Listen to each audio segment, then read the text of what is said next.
Bon les amis, on se retrouve aujourd'hui pour un nouveau vlog Day in Life à Bangkok et aujourd'hui on a beaucoup de choses à faire. Première chose qu'on va faire là, on va aller travailler un peu ce matin, j'ai fait tous les bilans donc il est environ 10 h là. Ensuite, je vous emmène à un endroit de meal prep à Bangkok qu'un ami vient d'ouvrir qui est super. Pour les personnes qui viennent là, que ça intéresse, c'est toujours sympa de le montrer. Ensuite, on va aller au studio de podcast, alors non pas pour faire un podcast, mais pour filmer les dernières vidéos de mon mastermind. Donc pour les personnes qui ne savent pas ce que c'est ma formation de 12 semaines pour devenir un meilleur coach en ligne. Ensuite, on va faire un training avec Jill Schmidt, IFBB Pro Bikini, 2 fois olympienne. Et on aura sûrement d'autres choses à faire, donc c'est parti.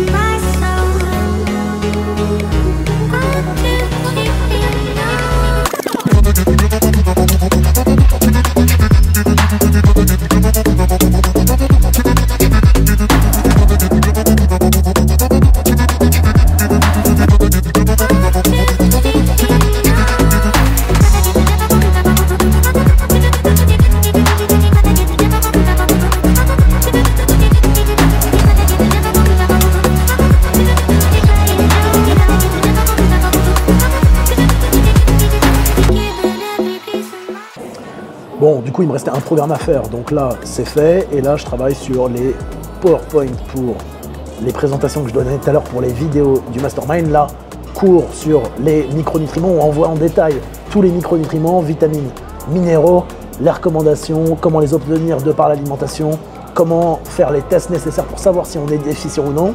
Donc tout ça, on le voit dans le Mastermind. Et j'ai mis évidemment le lien en description.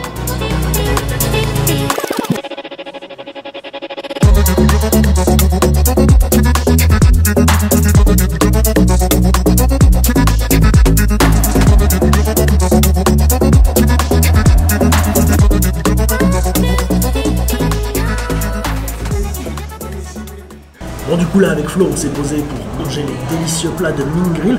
Si vous venez, et ça c'est un des avantages d'Alice Island, c'est qu'il y a énormément d'endroits pour avoir des services comme ça, et je pense que là c'est le meilleur de Bangkok. Vous choisissez le grammage que vous voulez de légumes, féculents, protéines. Donc là Flo il a mangé du bœuf comme on peut le voir là. Hop, là 200 g de légumes, on a eu 200 g de riz, non 300 g de riz pesé cuit. Et moi j'ai pris 200 g de poulet, en plus de ça il y a des sauces assez sympas. Donc si vous venez à Bangkok, en vrai allez-y parce que je pense que c'est vraiment un bon endroit. Et va te faire enculer.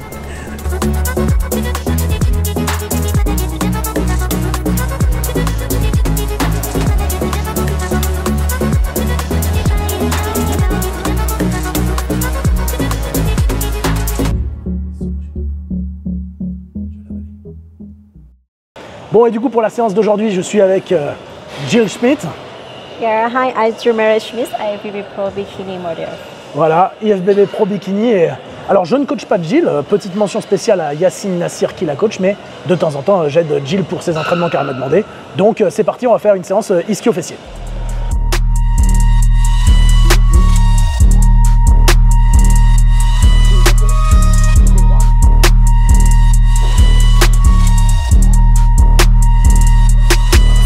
We got it next. That's how you finesse. We come for they next. We come to collect. Did it all on my own, yeah. When it brought it back home, yeah. Now they calling my phone, yeah. But I'm all in my zone. They not a threat. Tell them reset. When they at they best, we still not impressed. Did it all on my own, yeah. When it brought it back home, yeah. Bought a watch with the stones, yeah. Caught them watching my throne, yeah. Ain't no one doing the shit that we doing. Ain't nobody moving the way that we moving. Hop out the Sprinter and shoot us a movie. We pull up to Paxton and get us some jewelry. Rocking the newest, but that shit ain't new to me. Watch how I do it. You think that it's two of me. They just be fluffing and that shit is foolery. Coolin', but that shit ain't cool to me. I'm as hot as it gets. Et du coup là, on va prendre le métro aérien BTS direction Siam Paragon. Ici le métro aérien c'est très bien, c'est pas cher, c'est extrêmement propre. Les gens sont très polis et disciplinés. Et c'est sympa de prendre les transports en commun ici. En vrai, ouais. Bah oui. En vrai, des fois, c'est même plus worse de prendre le BTS que de prendre un Grab. Ouais. Non, mais Grab bike, je veux dire. Ah oui. Parce que là, du coup, il n'y a pas de bouchon, on n'a pas la pollution et il y a la clim. Fraîcheur, ouais. Et directement, la particularité, c'est que là, le BTS, il nous dépose littéralement dans le centre commercial. C'est-à-dire qu'on sort et on a Siam Paragon à droite et on a Siam Discovery à gauche.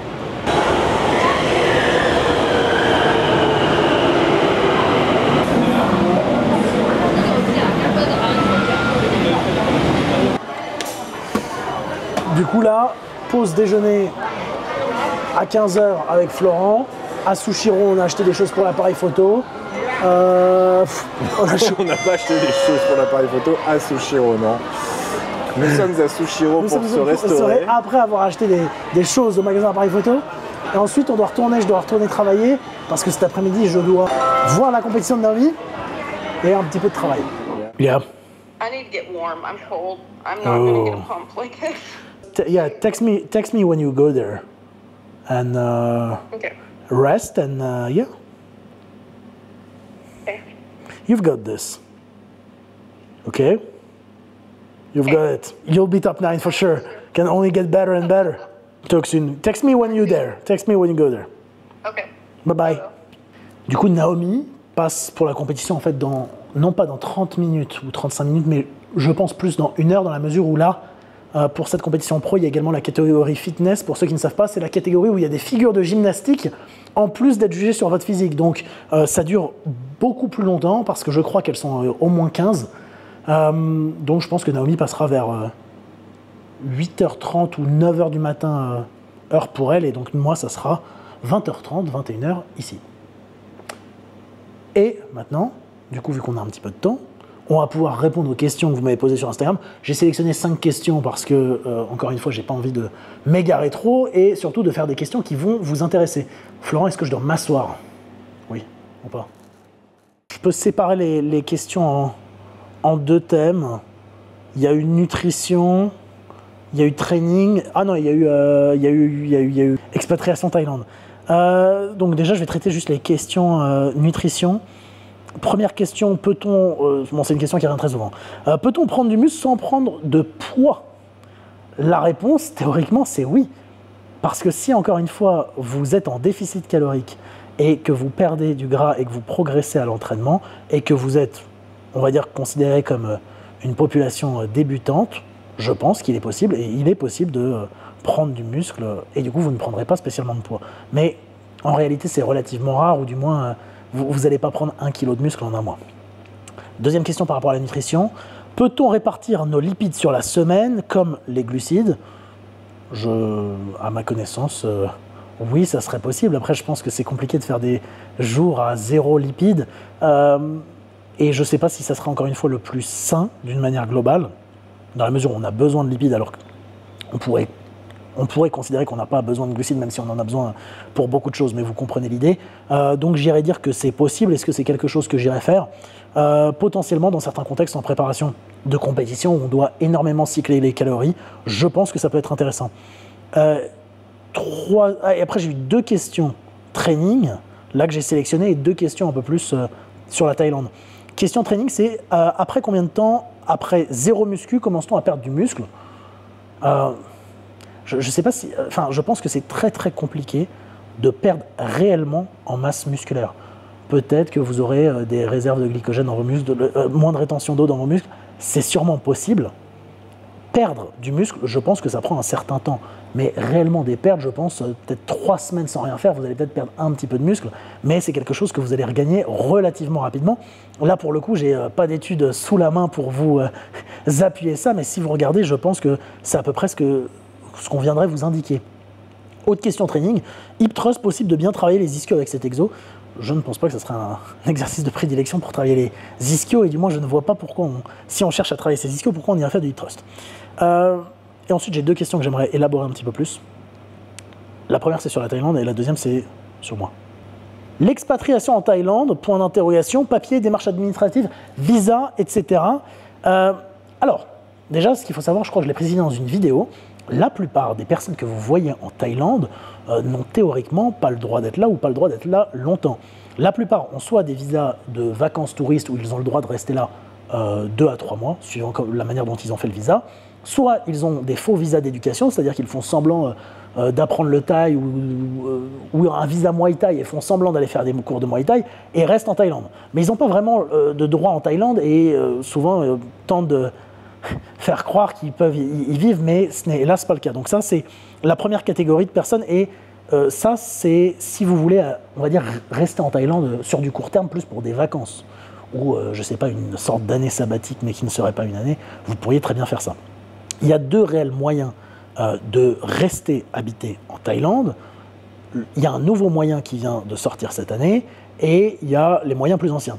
Le nouveau moyen, c'est le visa DTV qui vous permet de rester sur le moyen long terme, je crois 5 ans, c'est renouvelable X fois, c'est très bien, ça coûte relativement peu cher, je crois que c'est aux alentours des 200 $, mais avec ce type de visa, vous devez montrer que soit vous travaillez pour une société à l'étranger, soit que vous avez une compagnie à l'étranger, une certaine somme sur votre compte en banque, un casier judiciaire vierge et d'autres choses. Mais du coup, vous allez être en Thaïlande et vous continuerez à payer des impôts en France ou des impôts dans le pays dans lequel vous travaillez. Donc en soi, c'est juste un visa qui vous permet de rester en Thaïlande, mais vous serez toujours imposé là où vous êtes censé être imposé. Parce que ce qui intéresse souvent beaucoup de personnes, c'est de ne pas être imposé. Le seul moyen en Thaïlande, et c'est un petit peu en train de changer, de ne pas être imposé, ça serait d'avoir le visa élite, qui a un petit peu changé. Le visa élite, c'est un visa que vous allez payer pour une durée de 5, 10 ou 20 ans, et ça va vous permettre d'avoir certains avantages lorsque vous êtes à l'aéroport, lorsque vous voulez aller au restaurant, plein de choses comme ça.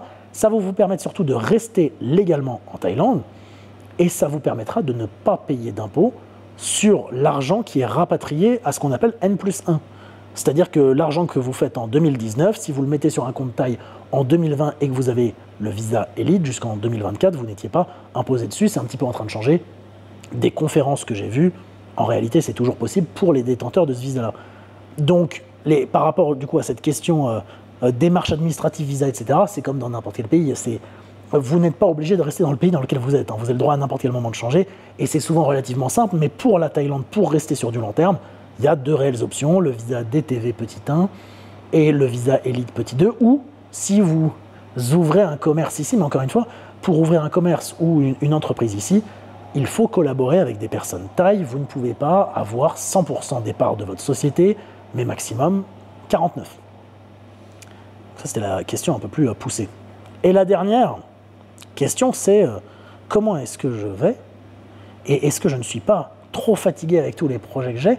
Mais je vais pas directement répondre à cette question, mais bien plus répondre au fait qu'il y a beaucoup de choses qui arrivent l'année prochaine en termes de contenu, notamment avec Florent, de compétition dans la mesure où on a des objectifs précis, notamment je pense à Florian ou avec Yann, et vous les verrez ici, ils vont sûrement venir l'année prochaine pour qu'on fasse des vidéos sympas. Il y aura, pour toutes les personnes qui se demandent, d'autres sessions du Mastermind qui arrivent en début d'année prochaine, qui seront encore une fois à nouveau mises à jour, des sessions du Training Mastery qui seront à nouveau mises à jour. Je suis en train de développer un nouveau système de coaching pour tous les coachs qui sont intéressés par être coachés par moi pour améliorer leur physique et développer leur système de coaching. Et ça arrive très prochainement et j'en parlerai. Et est-ce que c'est fatigant ? Oui. Est-ce que la récompense est bonne? Est-ce que je suis satisfait? Oui. Donc, c'est ce qui compte réellement.